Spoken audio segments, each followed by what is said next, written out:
le premier livre que j'ai écrit, c'est avec mon prof et mon ami qui s'appelle Michel Pialou, qui s'appelait Retour sur la condition ouvrière. C'était une enquête sur les usines Peugeot et surtout les ouvriers Peugeot de Belfort-Montbéliard surtout. Et on avait dans ce travail étudié les transformations profondes de la classe ouvrière, avec cette question qui nous est apparue décisive dans les années 1985-95, à savoir le fait que les enfants d'ouvriers ont dû, entre guillemets, entrer dans la voie des études longues pour essayer d'échapper à l'usine, puisque, comme vous le savez peut-être, pendant très longtemps, on pouvait être ouvrier et fils d'ouvrier sans déchoir socialement. Et dans cette période de la fin des années 80, on a vu ce changement majeur à la fois de fermeture des usines, de désouvriérisation du monde social, comme on dit. Et donc les enfants d'ouvriers ont dû se contraindre ou suivre cette norme très ambivalente qu'est la poursuite d'études. Donc j'ai commencé par ça. Ensuite, le deuxième fil rouge qui est proche, et on peut dire, c'est que dans ce type d'enquête de terrain, parce que je suis un sociologue qui fait plutôt du terrain, c'est-à-dire que je vais sur place, je passe du temps, je reste sur place pendant plusieurs mois, je discute avec les uns et les autres. Donc là, il se trouve que dans cette perspective de terrain, justement, les jeunes qui avaient 20 ans, 25 ans, 30 ans, qui voulaient discuter avec moi, c'était principalement des enfants d'immigrés. Algériens, Marocains, Turcs, Yougoslaves, peu importe l'immigration, mais c'est ça qui m'a déjà intéressé. Et c'est assez frappant d'ailleurs de voir à quel point, ce qui me frappait toujours, c'est à quel point ces jeunes garçons et filles, je ne fais pas de distinction à ce niveau-là, étaient désireux de parler et avaient envie de parler pour se confier à moi, qui était un tiers si l'on peut dire, pour raconter un peu leur douleur, parfois leur contradiction, leur mal-être, pas toujours mais souvent, leur difficulté d'être, on pourrait dire. Et c'est vrai que quand on est sociologue, ce sont des clients, c'est pas un bon terme, mais ce sont des enquêtés particulièrement intéressants parce qu'ils ont réfléchi pour des raisons qui leur sont propres, qui sont liées à leur histoire. Ils ont réfléchi à la manière dont, comment faire place, gagner leur place dans la société française, sachant qu'ils sont effectivement dans leur famille enfants d'immigrés, devant respecter les normes familiales qui viennent du pays, si on peut dire, et plongés dans la société française par les copains, par les copines, par l'école, par les films aussi, ou par les radios. Donc ce sont des... J'ai toujours trouvé que c'était intéressant, voilà. Et quelque part, c'était aussi pour eux l'occasion de prendre cette parole qu'ils peuvent difficilement exprimer. Absolument. C'est le rôle on est le sociologue ou les journalistes qui font leur boulot. On est pour eux des formes de ressources parce que c'est très difficile de parler de soi, vous le savez peut-être. On ne s'épanche pas dans tous les milieux sociaux. Il y a quand même une forme de pudeur sociale, voire de timidité. Bon, là, en fait, le sociologue, il arrive dans un endroit. Par différents canaux, on rencontre des gens, et puis tout d'un coup, on s'aperçoit ça marche, comme on dit, en bridge, ça fit. Voilà. C'est peut-être aussi une manière de se rendre compte de ce qu'on vit, peut-être en exprimant. Absolument. Je ne peux peut-être pas parler de thérapie, mais... Si, oui, il y a une forme, je disais, justement, hier, je faisais une conférence dans un lycée, et je disais que ça m'avait beaucoup frappé dans un entretien avec un jeune d'origine béninoise, donc d'Afrique subsaharienne. À la fin d'un entretien, à Sochaux, il s'était retourné vers moi, il m'avait dit, mais vous croyez est-ce que j'ai besoin d'aller voir un psychiatre ? C'est-à-dire qu'en fait, c'était un cas pas complètement marginal. En fait, pour les personnes, faire de la sociologie, c'est un jeu subtil. C'est pas très loin de la psychologie. En fait, on fait des entretiens qui sont très longs, qui peuvent durer 2 heures, 3 heures, et c'est cette longueur d'entretien qui fait que une fois que le round d'observation est passé, si l'on peut dire, un quart d'heure, une demi-heure, ça peut durer un peu plus longtemps, tout d'un coup, les personnes, garçons ou filles, vont commencer à parler d'eux, à parler d'elles, à parler de leur famille, de leurs enfants, de leurs copains, de leurs copines, et petit à petit, vont se sentir autorisés à dire des choses qui n'ont jamais dites à d'autres personnes. Souvent, dans les entretiens, il y a des gens qui disent à la fin, une fois que le magnéto, l'enregistreur est terminé, ils disent ça, vous voyez, ça m'a surpris, j'ai jamais dit à personne, il n'y a qu'à vous. Donc effectivement, il y a un rôle un peu de confident, de confesseur, et c'est ça qui rend le travail de terrain intéressant.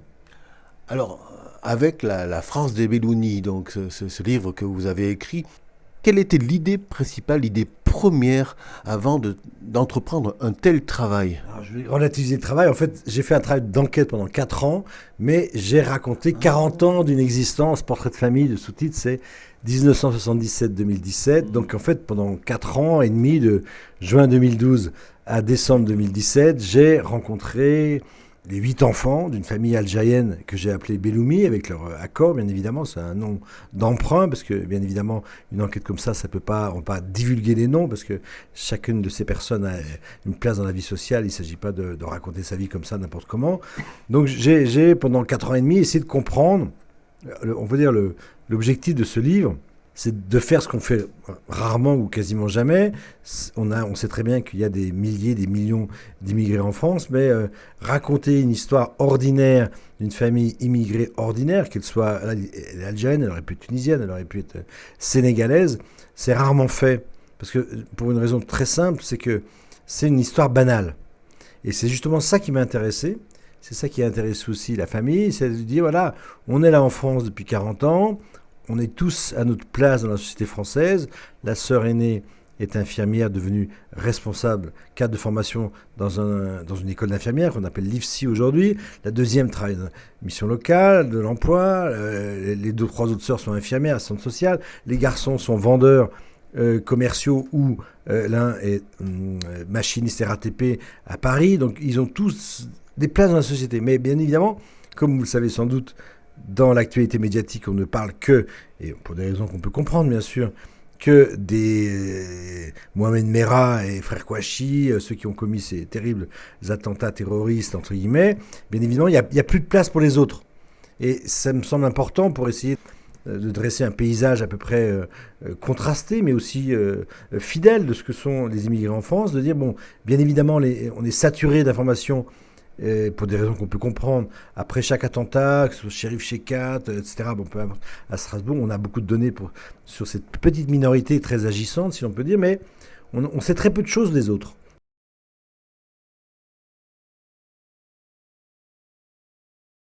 Le but du jeu, c'était justement de raconter cette histoire ordinaire, d'une famille algérienne ordinaire. Et un exemple intéressant, il y a eu pas mal d'articles dans la presse, Le Monde, Les Inrecuptibles, Libé, Le Monde Diplo, etc. Mais la presse de droite et surtout la télévision, aucune chaîne de télé n'a voulu m'inviter ou n'a pensé à m'inviter, parce que justement, j'ai réfléchi un peu à ça, parce que je pense que je raconte aucune chose croustillante, extraordinaire, émouvante. Voilà, je raconte des gens qui sont venus en France, le père, la mère, dans les années 70, qui ont fait souche en France, qui habitent un HLM, qui habitent toujours le même HLM dans cette ville du centre de la France que j'appelle Sardan, une ville ouvrière et communiste. Voilà, donc c'est une histoire banale, mais justement, c'est ça, me semble-t-il, le sel du travail des sociologues. C'est justement aller voir ce que personne ne voit, parce que c'est sous nos yeux. C'est ça qui, moi, m'a intéressé. Voilà, et quand, depuis que le livre est sorti, je suis allé à peu près dans une vingtaine de lycées en France entière, à Paris, à Lyon, à Grenoble, à Bourg-en-Bresse, à Pau, à Marseille, etc. Je suis allé dans pas mal de lycées. Et ce qui m'a beaucoup intéressé et plu, si on peut dire, c'est que beaucoup des lycéens que j'ai vus, première, terminale, voilà, j'ai présenté le bouquin devant ces élèves, ils m'ont tous dit ça. Voilà, c'est des choses qu'on sait, mais c'est bien que vous ayez fait ce livre-là parce qu'on n'en parle jamais de cette manière. Et il y avait au lycée du Raincy, donc le Raincy c'est une grande ville, c'est la ville bourgeoise si on peut dire du département du Seine-Saint-Denis, dans ce grand lycée Schweitzer qui est très connu là-bas, il y a un élève qui a dit à sa prof de sciences économiques et sociales, c'était bien, le sociologue, c'était bien, il a parlé de nous, mais pas comme à la télé.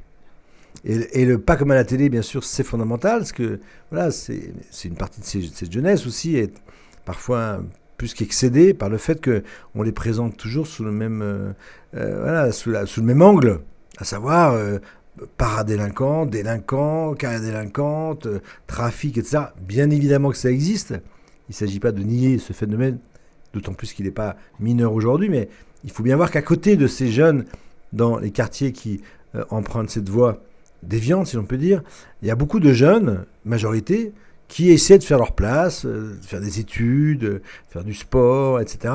Et là, en fait, ce bouquin, La France de Belloumi, ça raconte ces gens-là. Mais d'après ce que j'ai compris, je pourrais associer cette famille à une famille témoin qui a traversé des époques différentes et qui a subi les contre-coups d'événements terribles comme les attentats, comme le racisme qui s'installe. Et on voit bien les conséquences sur cette famille, avec notamment au niveau de la fratrie, entre les plus âgés et les plus jeunes. Absolument. Ce qui est intéressant, me semble-t-il, c'est que pour que vos auditeurs comprennent, cette famille, il y a 8 enfants. La sœur aînée est née en Algérie en 1970, elle s'appelle Samira.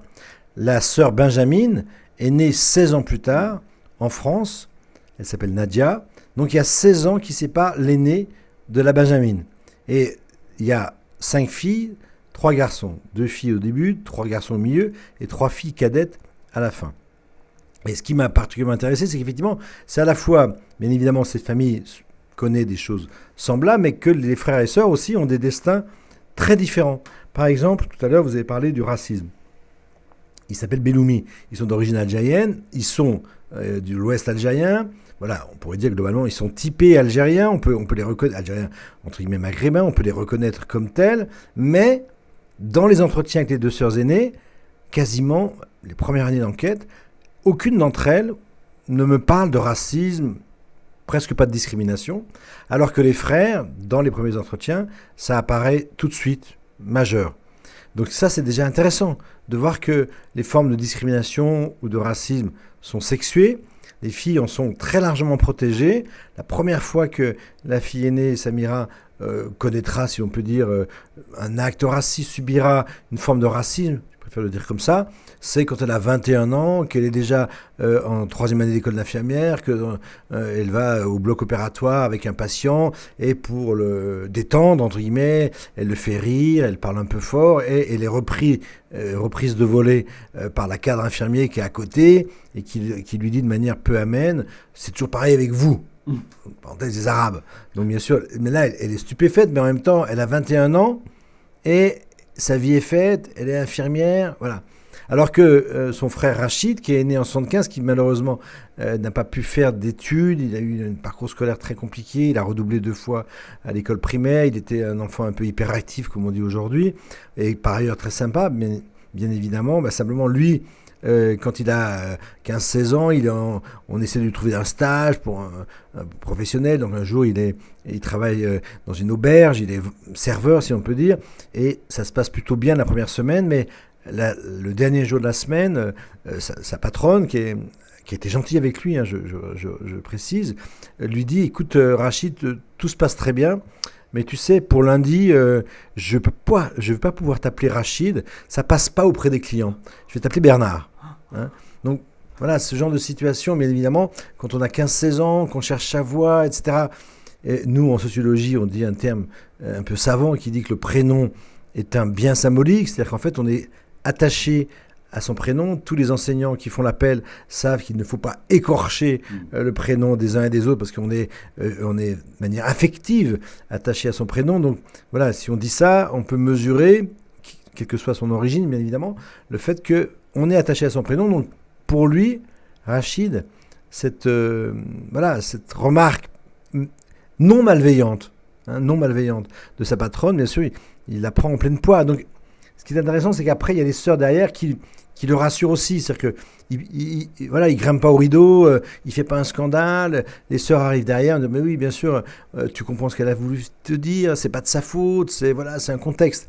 Mais c'est vrai que ce contexte est plus difficile pour les garçons, beaucoup plus difficile que pour les garçons. Ce qui fait que, bien évidemment, dans la famille, par exemple, j'ai pu mettre en évidence cette différence de traitement entre garçons et filles. Et puis, on peut dire tout se cumule, parce que comme par hasard, les filles aussi, scolairement, sont meilleures. Bon, c'est aussi parce que, et ça c'est très important, elles ont été davantage tenues à la maison. Les frangins, ils sont plus dehors. Au moment du collège, ils font du sport. Ils sont beaucoup moins accros aux devoirs scolaires, alors que les filles tracent leur voie. Et ça, c'est très important. Elles tracent leur voie parce qu'elles savent très bien, dans ces familles immigrées des années 70-80, que malgré tout, la menace qui les guette, c'est le mariage. Pas forcément un mariage arrangé, un mariage forcé, mais quand même, il y a une énorme pression. Et donc, l'école, la poursuite d'études, pour les filles d'origine maghrébine, c'est une manière de, non pas conjurer le sort, mais de pouvoir repousser l'échéance du mariage et surtout d'arriver à ce moment du mariage, qui va arriver tout ou tard, on pourrait dire, sous la pression parentale, mais aussi la pression du quartier, très importante, la pression du quartier. Elles vont pouvoir négocier davantage de mariage auprès de leurs parents parce qu'elles sont armées, si l'on peut dire, de ce titre scolaire, de cette manière de voir, etc. Les 4 filles qui étaient mariées pendant l'enquête, sur les 5, toutes ont respecté le mariage endogame. Elles sont toutes mariées avec des hommes qui sont de confession musulmane, d'origine algérienne, même si les filles elles sont croyantes, mais elles ne sont pas plongées dans la religion, si on peut dire, mais elles ont respecté ça. Et pour vous dire un exemple qui m'avait beaucoup frappé en entretien, parce que j'ai beaucoup vu la sœur aînée, j'ai fait de très longs entretiens, plus d'une quinzaine d'entretiens de 2 heures, donc j'ai près de 1500 pages d'entretien, donc c'est quand même un gros matériau, comme on dit. Et je demandais à cette jeune femme, quand vous étiez au lycée, à 16-17 ans, il se trouve qu'elle avait choisi, en prenant option arabe, le lycée bourgeois de la ville d'à côté, où il y avait un tas de jeunes bourgeois garçons avec elle en classe, et qu'elle était, elle, plutôt bonne élève. Et je lui disais, mais quand vous tombiez, ça pouvait vous arriver, si vous tombiez amoureuse d'un garçon, comment vous faisiez? Alors elle me réfléchit longuement, et elle esquisse un sourire, et elle me dit, eh bien, vous savez, je ne tombais pas amoureuse. Sous-entendu, je m'efforçais, je m'interdisais de tomber amoureuse, même si mes sentiments se portaient, parce que je savais très bien que c'était l'interdit absolu. Sa mère a passé, depuis qu'elle est en âge pubère, si on peut dire, sa mère a passé son temps, presque systématiquement, presque journellement, à lui rappeler qu'il ne fallait pas qu'elle ramène un jour un Français, entre guillemets, à la maison. Donc voilà, ce qui est intéressant aussi dans ce genre d'histoire, c'est que voilà, c'est pas de l'anecdote, c'est que et quand je raconte ça dans les classes, par exemple, cette question du mariage pour les filles des classes, des premières, terminales, je vois dans leurs yeux que voilà, je leur parle directement à elles vont pas prendre la parole pour dire c'est comme ça chez moi parce que ça se fait pas, mais je sens très bien que ce que je raconte là, 20 ans plus tard, 30 ans plus tard, ça n'a pas changé. C'est un des enseignements que vous tirez justement de cette enquête. Les choses n'ont pas tant changé que ça? Les choses ont changé. Elles ont changé, on pourrait dire, je ne sais pas si on peut juger positivement ou négativement, mais le grand changement, et tous les sociologues sont d'accord là-dessus, et je ne suis pas original à ce niveau-là, c'est que depuis 25 ans, on a des quartiers d'habitat social devenus zones urbaines sensibles, les US, qui se sont paupérisés, et la ségrégation sociale et spatiale s'est accentuée. Donc si on raisonne comparativement, il est sans doute, certainement d'ailleurs, beaucoup plus difficile de grandir en France dans les quartiers d'habitat social aujourd'hui, où il y a 10 ans, qu'il y a 30 ans. Les 2 sœurs aînées, par exemple, ont grandi dans les quartiers d'habitat social entre 75 et 90. Il y avait une mixité sociale dans les logements HLM, il y avait une relative mixité à l'école, il y avait des associations d'éducation populaire, il y avait le Parti communiste à l'époque qui faisait son travail d'encadrement, il y avait les colonies de vacances, il y avait un tas de choses qui faisaient qu'elles ne se sentaient pas, entre guillemets, si on peut dire, complètement enfermées dans le quartier. Aujourd'hui, toutes les enquêtes le montrent, il y a bien sûr un processus d'enfermement, certains disent ghettoisation, mais pourquoi pas, en tout cas, on sait très bien que, et ce qui fait que le contrôle social, par exemple pour les filles, est devenu plus grand, sans compter bien sûr toutes les questions de violence faites aux femmes. Il suffit de lire la presse tous les jours, on sait que ça existe, et c'est bien sûr lié au fait que, comme tout le monde le sait, on a les politiques publiques, les différents gouvernements de droite et de gauche ont laissé très largement à l'abandon ces quartiers. Et donc ça provoque bien sûr des effets en cascade qui se font au détriment de cette jeunesse. Et moi, je suis, en tant que sociologue, mais aussi en tant qu'enseignant, quand je vais dans les classes, comme je vous l'ai dit tout à l'heure, je suis toujours frappé de voir à quel point, il y a 20-30 ans, ces jeunes de quartier, ils prenaient la parole. Là, ils le font. Il y a le rap, par exemple, qui exprime très bien ce sentiment de relégation. Mais il y a un sentiment quand même d'enfermement, de domination, si l'on peut dire, qui est vraiment très prégnant et qui fait mal, quoi. Stéphane Beau, quand on écrit un tel bouquin, on se dit, il faut qu'il serve à quelque chose. Il faut qu'il aille entre certaines mains. Dans quel type de main vous aimeriez qu'il se balade, ce livre? Un peu tout le monde, bien évidemment, mais par exemple, je l'ai envoyé à Jean-Pierre Chevènement, Je peux envoyer à beaucoup de personnes, mais bon, il m'a envoyé à Pierre Jox aussi. Ils m'ont envoyé des lettres très sympas. Ils l'ont lu, voilà. Donc, mais je suis pas attaché de presse politique. Donc, mais évidemment, j'ai fait des émissions à France Inter, à France Culture. Donc, le livre c'est plutôt bien vendu parce que, comme vous le savez sans doute, les livres de sociologie font peur. Et on n'est pas beaucoup invité pour en parler, donc, mais c'est plutôt bien vendu. Donc voilà, il circule du côté des enseignants, des travailleurs sociaux, etc. Mais bien évidemment, c'est un livre, bon, il n'est pas encore en poche, mais mon rêve, ce serait effectivement qu'il soit lu par pas mal de vous. Ce qui m'a fait plaisir, pour dire les choses très franchement, c'est que quand je suis allé dans ces lycées, y compris dans les lycées de centre-ville, très bien, avec un bon recrutement social, si on peut dire, voilà, j'ai trouvé qu'il y avait ce qui m'a voilà, les enfants d'immigrés se reconnaissent largement dans ce livre, qu'ils soient d'ailleurs d'origine africaine ou maghrébine ou même d'Asie du Sud-Est, ils se reconnaissent, c'est vraiment très très fort. Mais du côté des élèves de milieux favorisés, on va dire, il y a la découverte d'un monde. Hein, j'ai eu des réussites, des réceptions, comme on dit, des messages, des mails, des interventions orales d'élèves de milieux très favorisés qui ont lu le livre. J'ai fait une intervention au lycée Henri IV à Paris et j'ai eu quelques mails vraiment très saisissants de très bons élèves du centre-ville de Paris, avec des parents très diplômés, etc., qui me disent, voilà, avec ce livre, on est entré dans l'intérieur, dans l'existence d'une famille qui est très éloignée de nous, qui est un milieu social, si on peut, social de nous, mais voilà, on comprend mieux ce que vivent ces gens. Donc c'est ça qui fait plaisir, ne serait-ce que ça, donc parce que l'objectif de la sociologie c'est comme ça, c'est d'abord essayer d'avoir un diagnostic de la vie sociale qui soit le plus juste possible. Après, en tout cas c'est une idée que je partage avec pas mal de sociologues, ce que disait toujours Robert Castel, qui est un grand sociologue du travail et de la sécurité sociale. Et Robert Castel disait, nous on est là pour donner une sorte de diagnostic qu'on pense le plus juste possible. Après, bien sûr, c'est aux politiques, c'est aux citoyens d'engager un débat public autour de ces questions-là, mais armé d'une connaissance qui est profonde, si l'on peut dire. Voilà, on n'est pas sur les propos de Zemmour, sur CNews, sur les immigrés et les musulmans, etc. On est loin de là. On est sur un travail sérieux qui m'a demandé effectivement 4 ans et demi de travail. J'ai pas chômé, j'ai bossé et voilà. Et je pense avoir fait un livre à peu près restituant de manière objective cette existence de cette famille immigrée.